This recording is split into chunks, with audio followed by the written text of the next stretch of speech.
I have also tried playing the lottery. More on that story later. So you know how most people's response to, yeah, I'm psychic, is usually something along the lines of, well, if you're psychic, why haven't you tried to win the lottery yet? And the joke's on them because I actually have.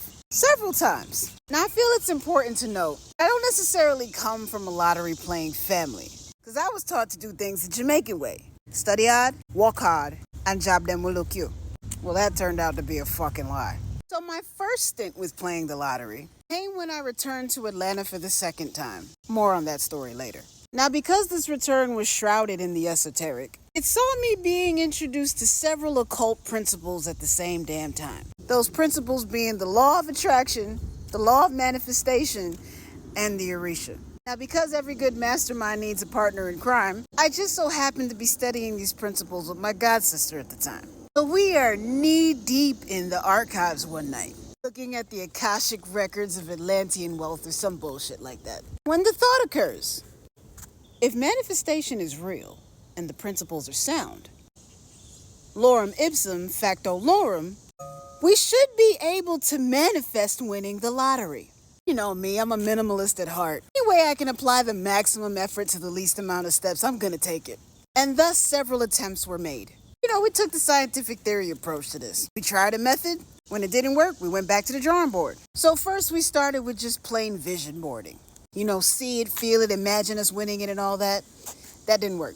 So then we thought, okay, maybe the universe needs to know that we'll be responsible with the money. So then we started writing out plans for what we would do with it once we received it. Investing, 501c3s, pretty much just trying to convince the universe that we will be responsible vessels and not blow it all on Bentleys and Hummers, like I know I was planning to do.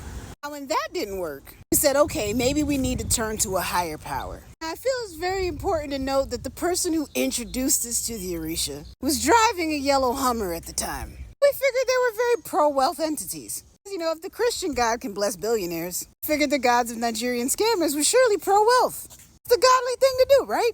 So we decided to get all of the African gods on our side and essentially do a PR tour introducing ourselves to them and letting them know what exactly it was we were trying to accomplish. Got a couple of books, found out some of the things they liked, and left them the respective offerings at the places that were designated for them. So I do not recommend doing that in hindsight because some of these gods are old as fuck and you will get fucked up for not greeting them the right way.